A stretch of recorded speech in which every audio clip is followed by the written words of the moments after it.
It's nice to have Jordan on my podcast, the head strength coach at Detroit Pistons. Um, I know you've been there for a while. Can you like introduce yourself a little bit? Yeah, of course. So my name's Jordan Sabin, head strength and conditioning coach, like you said. Been in the NBA for 13 years with the Detroit Pistons. So it's been a nice long ride, but it's been a good one. Super blessed to still be in the NBA and especially with one team. I don't take that for granted. So uh before that, I was a strength coach overseas for a year in Turkey with a pro team there. And then years before that, or kind of in between, I was working in private facilities with some athletes, and then a minor hockey league team. So yeah, just obviously been in the field for a while. After I got done playing overseas, so it's kind of my next passion other than playing. So been blessed, and hopefully we can continue the ride. Yeah, yeah. Um, Before we dive into like the BFR, I want to ask you, is NBA always like your like after you finish playing, is NBA always like a dream job for you? Yeah. It's funny because in college, and when I was playing, I played at Oakland, played college ball at Oakland, and got my bachelor's degree there. But I never really looked at strength and conditioning as a profession. It's funny enough. Back then, it's a while ago. I don't want to date myself, but we didn't really have a professional strength and conditioning coach at the Oakland, and at the time, not like a professional one. We had one, just not, um, full time. And so I never really considered it. Then I started actually training as an athlete, collegiate athlete. I tried training with the Detroit Pistons head strength coach at the time, Ernie Cander, who ended up being a mentor. It still is to this day a big mentor. I mean, had a huge influence on me. Um, I got the privilege of being, an athlete under him and kind of seeing what it's like to work with a professional strength conditioning. And he had a PT background, so he brought a lot of innovative ideas to the table and to our training. So um, that kind of, I guess, gave me a good example, I guess is the word, example of what like a professional strength conditioning coach is at an elite sports level. And I went overseas, played, kind of contemplated my life, like what was my next step. I knew I wasn't going to be playing for a long time. It just wasn't good enough. I had a good career, 5 years over there, but I just knew I wasn't getting that much better, and I wasn't getting great deals. So I knew I had to do something. I had a lot of free time over there, and I kind of just dug deep into it and kind of realized like, no, like there's a lot of strength coaches out there that do that professionally, and like these are the steps and this is what it could be look like. And I'm like, yeah, I mean, I love the weight room, obviously. Even in high school, I remember I was always in the weight room. I was always trying to work my body, eating healthy. When most high school kids are just, back then anyway, they were just being kids and whatever. But I kind of took it serious. I knew it was an area that I could control myself. That was always my mentality. Like I can control how strong I am, and how healthy I am, and how in shape I am, right? Like those are all factors that I could easily work on. So I started learning about it, and that's kind of when I really started like being passionate about it. And that obviously carried over to college. So that's kind of like my beginnings of it all, really. But um, and so yeah, I knew like after playing, that was, if I could be a basketball strength and conditioning coach, and especially in the NBA, a level of sport I've never achieved as a player, that'd be a dream job. Now I'm not saying I never thought of college or even staying working in the private sector, but for some reason it was always appealing to me, and obviously being in it now, there's it's not all perfect, right? There's as you know, there's some cons to it. some negatives to it, and but I feel like it's always been a goal of mine, and obviously wanting to stay in it and kind of striving to continue to grow and be here as long as I can, really. Nice, nice, nice. So, you mentioned that you work with minor league hockey for a year and then go to like basketball. Like, is there like back then, is there a lot of difference between training hockey and training basketball player? Yeah, huge difference. Yeah, it was kind of one of those things back then. Like I was working in a private training facility and I had to supplement my income. Sometimes the private sector can be challenging, and I actually grew up in Canada, so I actually loved hockey. Grew up playing hockey, and then I had a connection that minor hockey being um not like the minor leagues of the pros, but like obviously AAA hockey, youth. And so I was working at all different ages, and but I had a connection to a coach who worked with the major midget team, I guess it's called midget major, and then his best friend ran the whole organization. CompuWare was the organization in Michigan, so I drive. I'd have to commute, but there's a bunch of teams I work with. And to answer your question specifically, yeah, they definitely are a lot different. They have a little bit more of I would say they're a little bit more gritty in the weight room, right? They really want to get after it. They go hard in the weight room. The culture of hockey itself and the weight room, I feel like it has a definitely different culture than basketball, right? It's, heavier and harder and all that stuff. Let's throw some weights around, more traditional. Yeah, I appreciated that. I mean, obviously at the high school level, you can kind of push them a lot and get a lot out of them. And then obviously working in the NBA, it's very, very different. We can get into that if you want, but yeah, it's a different mentality. They have different sporting culture in the weight room. To answer your Yeah. question. Yeah, I was talking to Jess Ellis a couple of weeks ago when he was with the New York Knicks, and back then his boss was, I think, was the president of health and performance for Knicks and the New York Rangers. And he was telling me a story that he called his boss about like one basketball player. He has like some sort of stomach ache, and his boss was like, "You call me because of this? One of my hockey players just had surgery, and he's gonna play tonight." The Yeah. mentality just different. Yeah, it really is. Like even going into the like load management, and I mean, I watch hockey quite a bit, especially in the playoffs. And you see guys literally like there was a guy in the playoffs this year that got a slap shot or like a hard puck right in the nose, I think, or at least the face. Whole face was busted up, and he played, I think, the next game.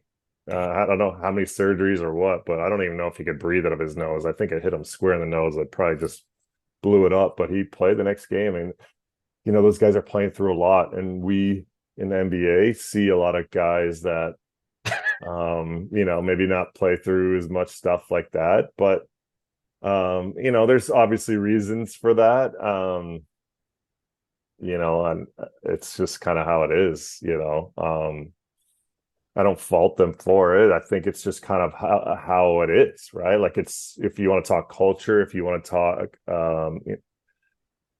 just how it is at the lower levels and all the way through, and you know what I mean. You see all the big money, and you see the agents are, all of them. It's all factored in, right? So, yeah, definitely a big difference for sure. Yeah, yeah. All right. You brought up load management. I don't know Oh it's a no. I don't know if it's a good term right now or a bad term right now. Talk to me about your thoughts on like this overall load management. Obviously, like, NBA kind of push it too far on the other hand, but talk to me about like forget about all that. Talk to me about your thoughts on like the overall just managing load or like athletic or just preparing athletes for their season. Oh. Yeah, okay. Well, I'm probably I've been in the NBA for so long. I'm probably a little bit I don't know. Maybe I'm a little bit numb to it as far as I don't know. I kind of see it from all sides now, and I kind of understand it. I probably maybe even soften my stance on it. The more I'm in it, the more I think as I get older and I'm grinding to a certain extent as far as traveling and, there every morning and, playing games every other night, I'm there till 11 p.m. So just the grind for me, and obviously the older I get, the harder it is. It, I'm always just like, wow, like I can't imagine playing. Like we got home at 3 a.m. We have to be in the next day. Maybe we have a back to back, or we have to do something, whatever. We have to meet and go through film or whatever it is. And I'm just like, man, I'm exhausted. I can't imagine having to play a NBA highest level basketball game, right? Um, Mentally, physically, 82 games, plus preseason. And like I respect the heck out of the NBA. I really do. Like, I don't care. People are gonna say, they're soft, whatever, load management, blah, blah, blah. I get it. They get paid a ton of money, these players, and there's expectations with that. But physiologically, human nature, all that is involved. And so, with that being said, I look, there's a lot of money to be made in the NBA now, a lot. If you can, there's players that take it way too far, 100%, right? Like there's guys that are self preserving themselves. They're making a little thing into a bigger thing so they can take a game off or two because they know it's a grind. They're a veteran. They've been there. They know that, one or two games here or there are not gonna, affect the team too much or whatever their mentality is. I don't know. But they're savvy with it, but it's a grind, man. There's I don't know. I mean, in my opinion, the solution should be to 82 games is too much. But that's not realistic. I get it, right? But like I really think it's just too many games. Like every other day you're playing, and even the even the caliber, the quality of the games is way different, right? Is reduced because there's so many games. Like look at the playoffs versus the regular season. It's a 100% different game. And now obviously the refs call it different too, but every possession people are fighting, wrestling, like it's the intensity is crazy. Like NBA, imagine if every game was like that. It's not going to happen because we're playing so many, but that's what elite level basketball games should look like on a daily basis, right? In my opinion. Now you add 82 of them, like I don't care how much you're getting paid. Like I said, it's human nature, it's physiology, it's all that. Like there's no way you can compete at that level 82 times and expect the same intensity. I don't care how much you're getting paid, right? So like the fans and people that talk, like I get it. I there's some games where I'm just like, man, I'd like to see a little more intensity of the guys, but um I think they kind of have to be load managed. I think there's too much at stake for some of these superstars to play 82 games. I think it's too much. I really do. And so if there's a strategy, if you can be strategic about it so that, it's not, overdone and it's strategic here and there, which most teams do, right? And then you get into the data and all this stuff, you get the sports science part of it, and they try to be a little bit more accurate with the strategy, and it makes sense to me. It does. I mean, straight up. I mean, I don't know if that's unpopular. It probably is to the fans, but I think it makes sense. It has to load manage to a certain extent for 82 games, straight up. Now, what that looks like, every team does it differently. Every athlete, every superstar does it differently. It's complicated. It's very complex, right? Human body's complex. That situation's complex. I don't think it's going to go away. I hope it doesn't really get worse. But and 82 games isn't going away either, right? There's just too much money out there, right? So I don't know if that answers the question perfectly, but I think there's a place for it. Um, to conclude my rambling, I think there's a place for it. I get it. I respect it in a way. I just think it's maybe in certain situations with certain players and certain teams, it's maybe gone too far in some Yeah. instances. Yeah, that's my stance on it. No, I love it. I love it. I totally agree with you. Like when I was at Louisville, I worked with Adam and we are talking about like if obviously this is not gonna happen. If Yeah, NBA is like college, they play like 32 games and maybe like 16 including playoff, it would be the best basketball ever. yeah, But obviously that's not gonna happen. yeah, no, Right. But at the same time, like I'm a podcast host, so I do need to challenge you a little bit. So what about yeah, guys like Kobe Bryant, guys like Michael Jordan? They're like their mentality was like, I never want to miss a game. Maybe I'm wrong, but like like their intensity was high like every single day. yeah, What about those guys? yeah. I mean, obviously, there's people that would chime in and say different era, different speed, different style play, different reffing. I'm not saying I agree with that necessarily. I think there's a piece of that, but I wonder if it's more just those guys are even different than So 99%, right? Like the mentality of those guys is different than 99% of any NBA players ever, right? Like their mindset, their motivation. And we have a couple of those in the NBA. There's guys that, play through everything still. Maybe not the superstars necessarily. I'm trying to think of any that are MVP caliber players that try to play 82. I don't know if there is any, but yeah, I don't know. I wonder if that's just the mentality. If we just don't have as many of those type of guys. Not that there was a lot back then either. There's more than now, but I don't know. I wonder if it's just a combination. There's gotta. I mean, the era has got to be. I think it has to be in play, like that argument. Because the game is just so fast now. I mean, it's like pace is tempo is what you hear a ton. Let's play fast. Let's transition. Let's get up and down. All that stuff. That's you hear that so much. You see teams doing it. Um, I think that takes a toll mentally and physically. That's got to impact something. I think, right? yeah. Um, Players are faster than they ever have been. Right? They're more skilled. So I feel like that has to be involved in the conversation in some capacity. I don't know if there's I don't know if I can pinpoint exactly what it is, but I would say a combination of mentality of those guys were super special. And then different era, yeah, possibly. I don't know. Yeah, yeah, that's awesome. All right. I'm gonna dive into the main topic today.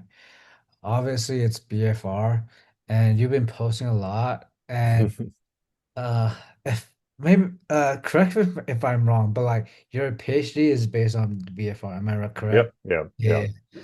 So talk to me about like how did you got into BFR?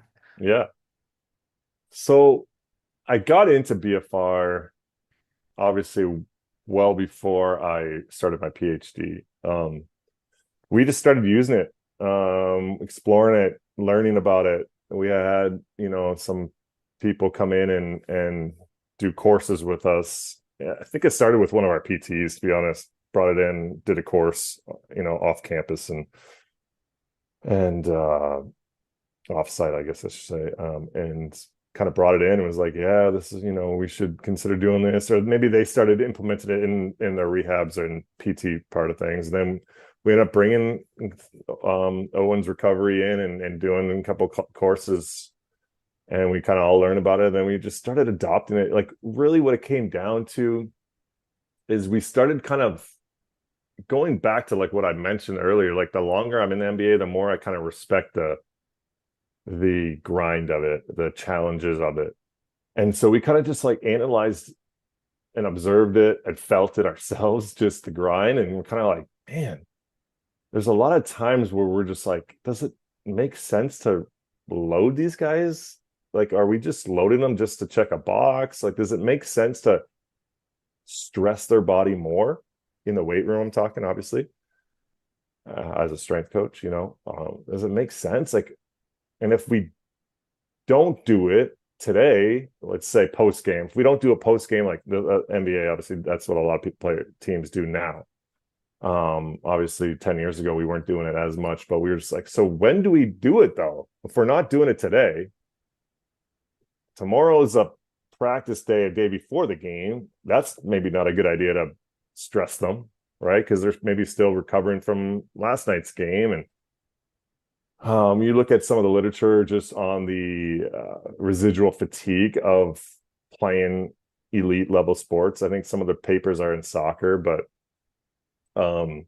you look at some of the research, and then you look at some of the research and what heavy traditional lifting causes too, right? Like the residual fatigue and the muscle damage and mechanical stress, all that stuff. And it's like what are we doing? Like, why do we want to stress them more when they're all like we're talking high? I'm talking about high minute guys. Sorry, I should Yeah, probably yeah, clarify that. High minute guys that are playing 20 plus a game, maybe 25 plus, whatever you want the cutoff to be. But so we were just kind of having a hard time with like, well, we don't want to not lift them, but like when does it make sense to lift them, right? Externally. And so that's where kind of BFR started creeping in a little bit more like, oh, maybe today's a good day to probably BFR. Like we want some kind of muscular stimulus. We don't really want to, do traditional heavy loading because we don't want to overstress them more. They just played 30 minutes a game. And so let's throw some BFR in. That makes a lot of sense. Okay. And then just started a little bit more like, okay, now we need more units because we got more guys doing it. And next thing you know, we're running 6 pairs of units, 7 pairs, 8 pairs of units, like in one session, we got hoses everywhere and units everywhere, and guys not doing BFR at the same time. So it was chaotic at times, but that's kind of how the evolution of it happened. And obviously different we had different groups, sports medicine groups over the years, and so obviously different groups that come in or get changed, their philosophies on it differ also. So I'm not saying it was like that my whole every 13 years, but there was a few years that we really felt like we valued it and thought that we should probably consider using it more in the weight room. And so that's kind of where it happened now. You want me to get into how that turned into my PhD, or do you want to wait? Do you want to expand on that in any way, or what do you want to yeah. talk? How did it go turn into your PhD? Okay, yeah, I just asked a question myself there. It's awesome. It's all right. It's all right. No, so yeah, so anyways, we obviously really saw the value of it. I began my PhD work at Wayne State.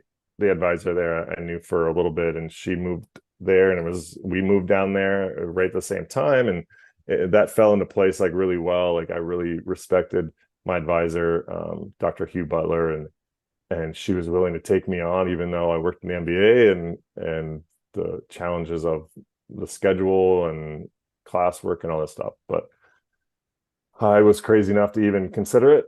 It's, young family, all that stuff. But it wasn't right away that I wanted to do BFR. Some people go into a PhD like knowing what they want to study. I kind of was like, well, her lab was exercise physiology at Wayne State, and she studied a lot of body composition stuff, and she studied a lot about hyponatremia and electrolyte balances in the system. And I was like, well, let's learn some physiology, exercise physiology, and see what the lab's about. And we would always bring our guys up there because of they had a DEXA scan. We do a lot of body composition through the DEXA there. And she got intrigued by the PH or the BFR that I kept talking about it, and she was like, "Yeah, that's really cool. Let's maybe you should consider studying that, and that'd be really cool to do, and let's learn about it." And so we kind of learned together, and I dug deep into it and was like, "Well, we have some questions that we want answered on BFR. Why don't we do your dissertation project, your dissertation study on BFR? Let's try to answer some questions that we do have." So that's kind of the how it all began in my PhD work, and so yeah, it was a fun thing. Like I really obviously learned a lot, and um, like I said, I try to answer some questions and really got a good understanding. I mean, when you're diving deep into a topic and um, I guess a modality like that, you really learn a lot about it, and you learn a lot about research, and then having to write a dissertation, it was a great challenge for me. I actually really enjoyed it. Um, was able to get through a lot of the classwork because COVID, that helped. I didn't have to go into class a lot because a lot of it ended up being online for a little bit. So that really helped me get through like my statistic classes and all that. But yeah, so that's kind of how that happened. Yeah. So talk like obviously it started. I, I don't know, but probably most of the teams started implementing BFR because they're medical staff. Yeah. Uh, and there's more and more research on like how it can help like hypertrophy, like tendon, all that stuff. So maybe talk to me about like how can we as a strength coach like implement BFR, if that makes Yeah. sense. Yeah, of course. I think there's different ways we can talk about it. Obviously, people are in different settings. There's different strength coaches in different settings, right? Not everybody's in the NBA listening to this, and so I'll try to speak into how it can work in different settings, not just the setting I'm in. But I think there's a few in my opinion, there's so many, like if you really look at a lot of the literature in BFR, there's so many different benefits to BFR, like so many, right? There's cognitive, there's, tendon, like you mentioned, there's pain, there's pain, Recovery, yeah, recovery, there's, like you said, strength, hypertrophy, all that stuff, right? So, um, there's a lot to it, but I would say that in basketball specifically, or maybe even elite sports, but let's speak specifically on basketball. I would say I in the NBA, I feel that the recovery is a huge part. Um, I find myself really thinking and seeing the benefits of the recovery piece. Um, Obviously, when the schedule's super dense and a lot of the guys aren't doing a lot of work in the weight room, in the middle of the season or near the end of the season. Like our schedule was crazy in March. I think we I think we had 18 or maybe more games in just 1 month, right? And so like we weren't practicing much. We weren't doing a lot with our high minute guys. We weren't doing a ton of heavy lifting. We would sprinkle it in, but not like crazy lifts. So um in a dense schedule like that, like recovery is huge, right? Guys need to recover quick, and they're searching for ways to help their legs feel better for the next game, right?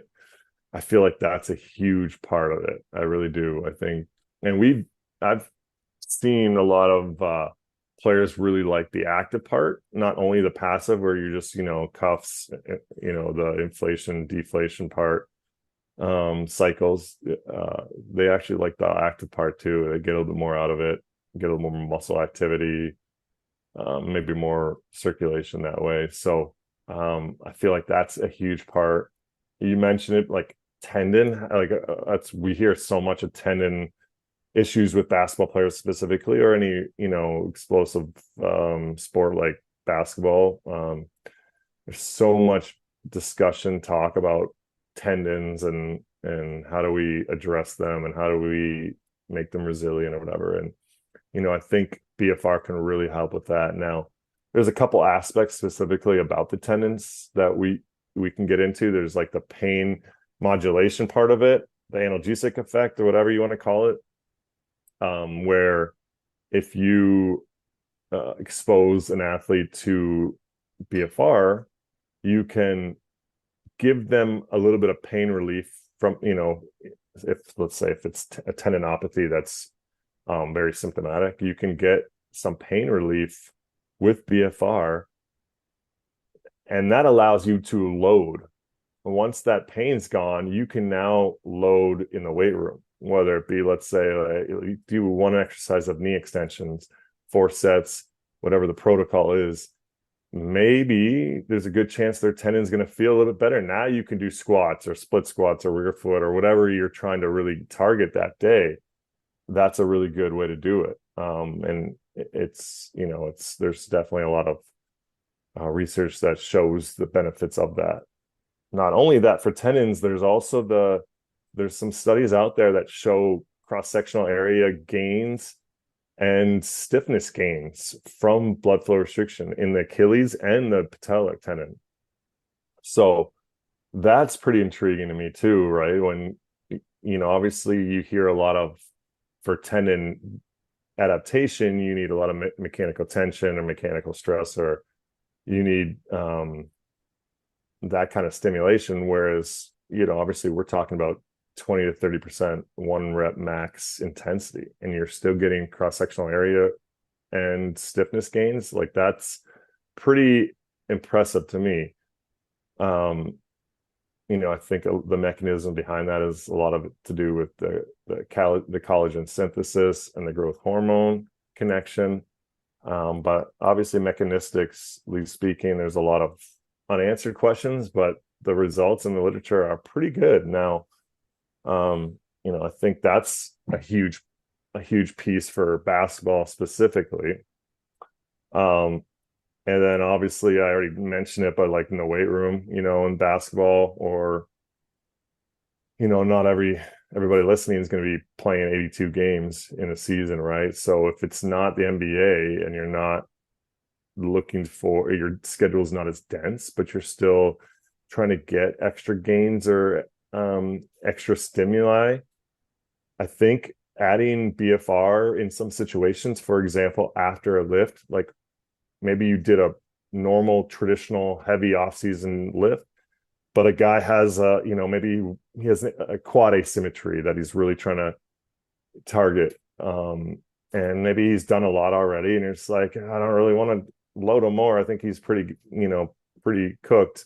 Maybe adding a one exercise of BFR to really get some extra stimulus without a lot of mechanical stress. That's another area. I think another area that is maybe a little bit under the radar is your IPC before competition. There's definitely studies that show you get a subsequent performance benefit, and it's a small benefit, but I mean, we're talking gains that you get.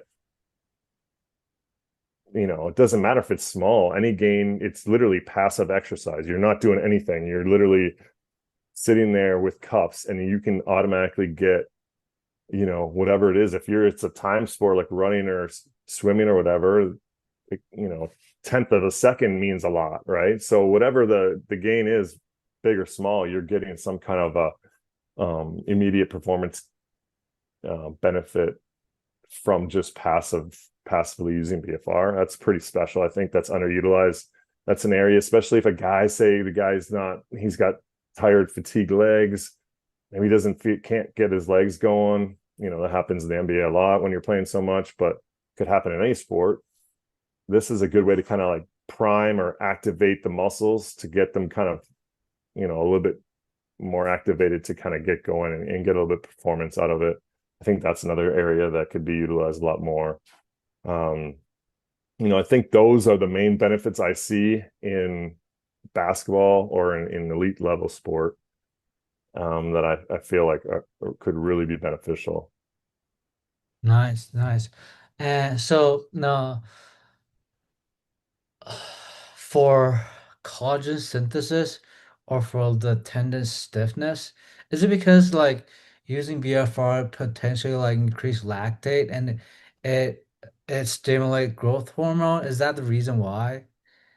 Yeah, that could be. I think that could be one aspect of it. I feel like I know there's people that I've heard discuss that the cross-sectional area increases in tendon, and well, no, sorry, the stiffness part of the tendon, like that isn't true stiffness or whatever. I haven't, I don't know enough about the actual components of that to argue against it, but I'm just going off the literature and saying that, yeah, the stiffness, it could be also like we have to keep in mind that, yeah, mechanical tension is a big driver of, you know, stiffness and hypertrophy and strength, right?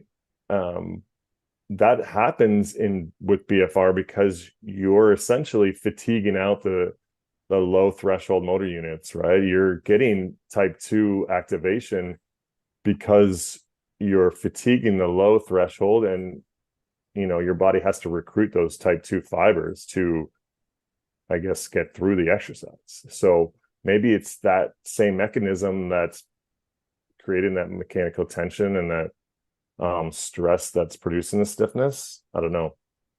Nice. Um, so what are some common mistake you see when like strength coaches implement BFR? Yeah, I know there's a lot of people thinking like, well, I don't have the money to buy the Delphi units. They're like 5 or 6 grand, a piece. Or so they're like, what can we use that's not that? I know there's a lot of people thinking that, or a lot of people will use those devices that don't measure limb occlusion pressure. I think that's a huge issue. Not only is it less safe, it's less effective because you're not targeting specifically what that individual's occlusion pressure needs are to produce the adaptations, which we know we have all that information that we know what it takes.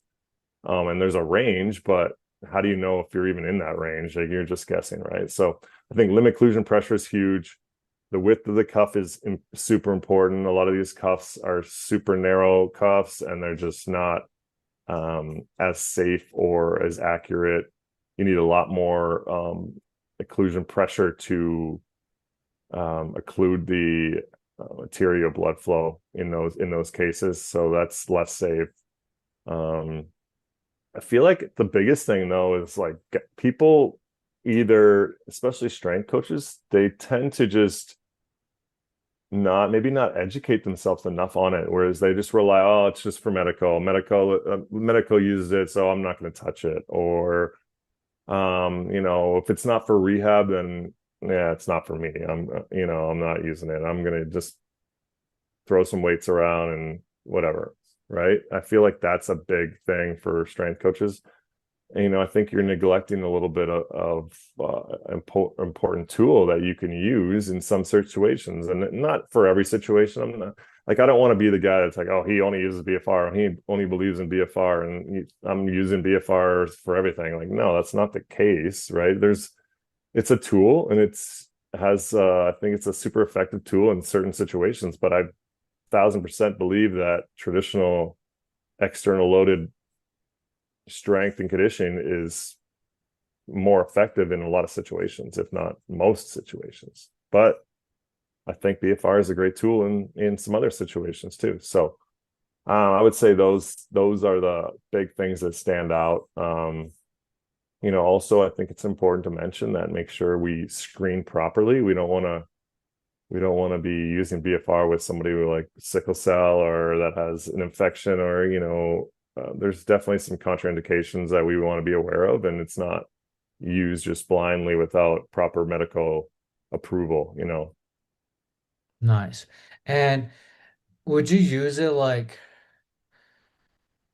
pretty often when in like just implementing like just like post game lift or like some low minutes guys lift?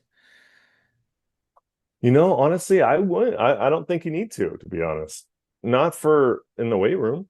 Now, let's be honest. Like I said, it's not a tool that I feel like has to be used all the time. If a guy's not um overloaded on the court in a game or a competition or whatever, then no, let's lift them. Let's lift them heavy. Let's try to really get some gains. Now you get better strength gains with external loading, right? Like hypertrophy, you get almost the same with BFR versus heavy external loading. But strength, you need that external loading, that high intensity to get more strength gains. I'm not saying you don't get any with BFR, but you get more with external loading. So yeah, no, if we're trying to target strength with a guy that doesn't play high minutes, like no, we're lifting heavy for Nice. sure. Yeah. Nice.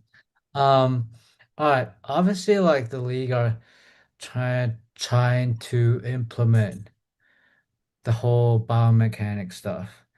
And I know like everybody's trying to figure it out. Like you've been in the league for so long, like 13 years. Like I believe back when you started, you probably don't have force plate. You probably don't have Connexon or Catapult, whatever system. No Hawkeye, right? And slowly, like you guys adapt, like bringing these stuff to like your system. Uh, just from your opinion or your experience, like what do you think? Like how should we implement this into our system? Yeah, that's a good question. I agree. When I first started, there was sports science didn't even exist in the NBA, at least not that I was aware of, not with us. So we didn't have any of that. Like you said, you hit it perfectly. We didn't have any of that. We were just, in the weight room throwing some weights around and that's it.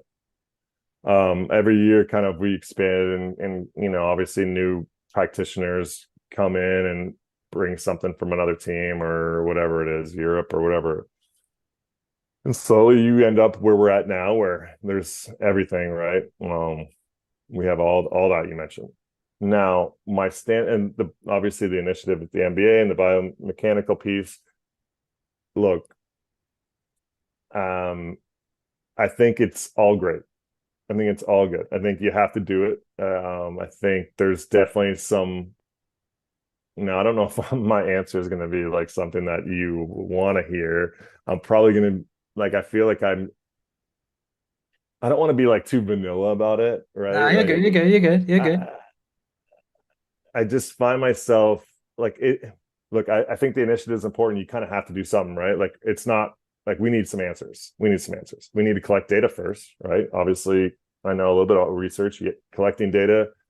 I think a lot of people are frustrated in the NBA because it's like all of a sudden, like everybody's collecting data. And now it's like, okay, now what do we do with it, right? Like, and even people that have biomechanists that kind of have some ideas more than others, it's like still we have a lot more questions than answers, right? No matter how good of a biomechanist you are, like I'm pretty sure you're looking at the data and you're like, okay, well, I'm seeing trends or I'm seeing a lot of data, but that doesn't necessarily mean you're going to implement a lot of changes. And I don't think that's the goal right now, right? Maybe I think a lot of people maybe are frustrated because they're like, no, we need actionable things right now from it. Like we're collecting all this data. The players are probably like, oh, I got to do this again. Or like, show me what you're doing differently or whatever, right? Like I get it. It's frustrating. It takes time though. I mean, these are like, I think like if I'm understanding the goal correctly, like these are big questions that you need a lot of data, you need a lot of interpretation. Now, are we ever going to be able to get uh that's the part like I think is are we ever going to get to a point where we can all agree on a conclusion or actionable items or a model for what we want a perfect NBA player's biomechanical analysis to look like or movement? signature, whatever you want to call it, right? Like, are we ever going to get there? I don't know. That's a whole different question, I guess. But obviously AI and quantum computing might have a big impact on that, and maybe we're ahead of it right now. Maybe we're collecting a lot of this data so that in the future, when AI is smarter than all of us and quantum computing can, you know,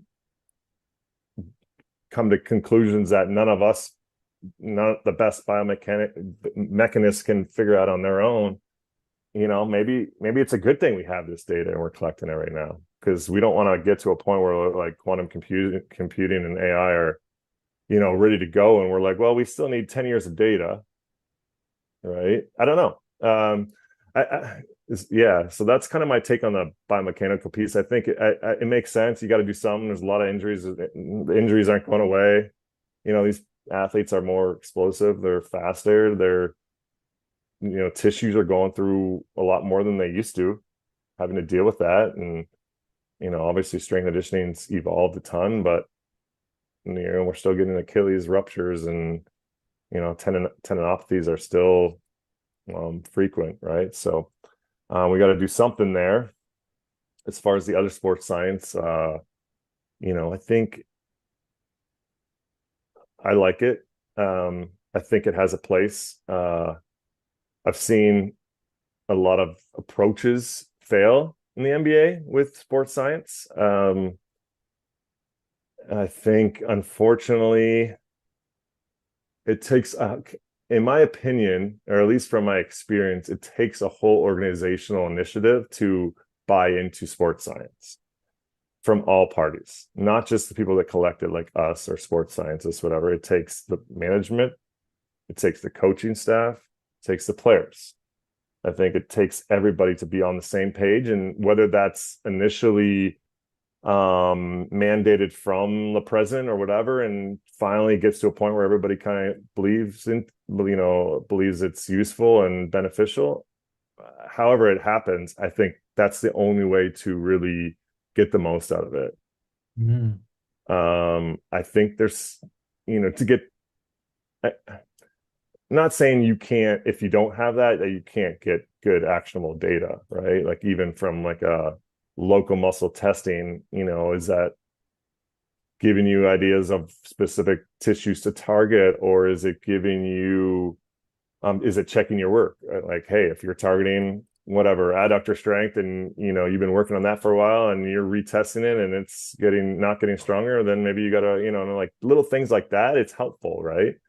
Same with jumps on a force plate, right? It can give you some indications of daily fatigue, or is a guy just trending downward? Obviously there's a lot of factors involved, but I think it's all good information.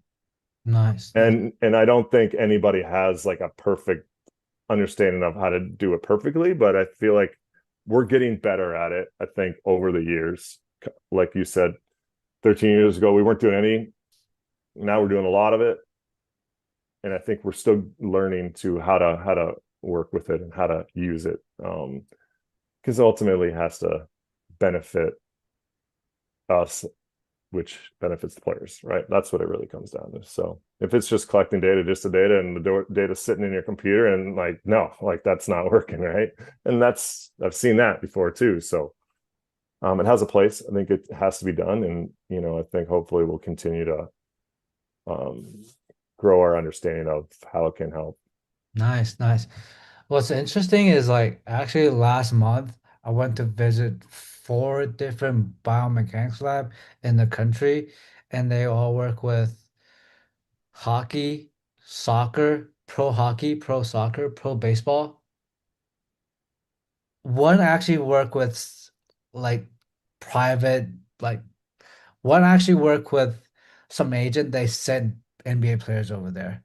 And what I found is really interesting is like, um, in terms of like collecting biomechanics data, they're really good at it. But if you really want them to could like fully connect to basketball, there's still a gap there. But somehow like basketball strength coaches are just like still are far away from that, if that makes sense. Yeah. Yeah. Yeah, no, I mean, Yeah. Are you saying like just basketball in general compared to other sports? Is that what you're saying? Or Yeah, yeah, yeah, yeah, because baseball obviously been using this for like yeah. 10, 15 years, and I know like a few hockey teams actually reach out to like baseball biomechanics lab and like try and learn from them. So that's actually a Mm. really cool experience. Yeah, it's interesting how different sports are a lot farther along than other sports, right? And you saw that too. I mean, shoot, we got a lot of our sports science initially from, American or Australian rules football and rugby over there, and Premier League soccer. And those were the biggest influences I saw in sports science in general. But yeah, I guess we got a lot of learning to do, and hopefully learning from those sports too that are more advanced and a little bit farther along. Nice, nice. Last question before I let you go. Obviously you've been in league for like 13 years. Like and you've been in this industry for a long time, like almost double of my career. Mhm. So, uh, a lot like I was at Combine with other like G League coaches or like NBA strength coaches, and we are talking about like we receive a lot of like message DM about like how do we get here? How do you get here? Like some advice. So the last question is, uh, if you get a chance to talk to like maybe like 15 years ago, like yourself, what would be some advice you'd give it to? Oh, that's a good question. Yeah, I would say I don't want to sound like every other person that answers this question, but I think the one thing that I did pretty good earlier in my career was I do well. I'm always doing it, but learn as much as you can. I know everybody says that, right? Like that's not anything revolutionary. I think I did a pretty good job of really trying to learn a lot when I was younger and I knew I didn't know anything. I think a lot of these guys nowadays, they feel like they know, I don't want to say know it all, but they know, yeah, I feel like that, not that maybe they're not as eager to learn. How about that? Yeah. I think that might be a good way to put it. Uh, maybe they're just overconfident in what they know. There's so much out there, especially in our field. That's what I love and hate about our field. There's so many aspects that you can take from different fields and areas and departments and all that, especially now with sports science and analytics and AI, even, right? There's so much out there that you can take and learn and apply and make you a better strength coach, right? So I appreciate that about our field, but also it kind of drives me crazy sometimes because it's like, man, I know nothing, 13 years later, and I'm like, or whatever, 20 years in the field, and I'm just like, man, I still got a lot to learn, right? So I would say that's the biggest thing. I mean, um, I guess I was saying what I did maybe a little bit right. There's always more I could learn, and but I feel like that's maybe a message more to other younger people. What I would tell myself is I would maybe this might sound a little weird, but maybe not take my job when I was beginning with the Pistons, maybe not take it too not serious, but like I kind of maybe took it personal, if that makes sense. Yeah, yeah. I took it personal. I had some confrontations with some players that I probably didn't need to have. Maybe just more out of frustration because in the NBA, you realize that it's not going to always be what you want, and power dynamics aren't really in your favor. And the quicker you can learn that, I think it maybe eases your frustration and your expectations. I think that's a good way to look at it. So, and I'm not saying it was like an everyday thing. I think there's some players that really I got frustrated with early on, and I probably should have handled it a little differently, is what I'm saying. Now I have a way better approach, and I feel like I don't let the little things on a daily basis affect me. Um, and it's hard to do because you're passionate about your job. You have expectations as a strength coach. You have to answer to people, right? You have to get results, right? You have to get results. You can't just show up and expect to have a job forever, right? You gotta get results. So yeah, just managing that, I would think, is the big thing. But I feel like a lot of that's just experience, especially in the NBA. Like I said, I've been blessed to be able to be in the NBA and kind of see how everything works and operates and how these players are. And so that helps to just know that, and I didn't know that at the beginning. So, and a lot of young coaches in the NBA that are starting up don't know that really. I mean, they've heard it, but they don't really know what that means and looks like on a daily basis. So I feel like that's the biggest thing. What else? I would say this too. This is another big one. I would say I have never been um great at this, but I would say a big thing for myself that I wish I would have done more is kind of go, like you mentioned, I think you mentioned visit, if not visit, but learn from other coaches around the world, learn from them, visit them, be a mentee to them, right? I wouldn't say I did a great job of that. I took a lot of courses, online, in person, all this stuff, but I never really like went to a lot of strength coaches that, around the world and like been like, hey, can I come shadow you or can I come get coffee with you or whatever. I didn't do a great job of that. So I wish I would have done that for sure. I think you can build relationships really well that way. You can learn, you know, from a skill perspective, but also just, how people are, how they operate. If you shadow them, you can see how they, operate in the weight room or whatever it is, in the environment. So I say that's a big one too. Nice, nice. That's all the question I have for today. That's awesome. Thank you. Yeah, no, thank you. I know, sorry it took a little bit for us to connect, but I'm glad we could. This was perfect timing, and no, I had a lot of fun today. I appreciate you. Thank you.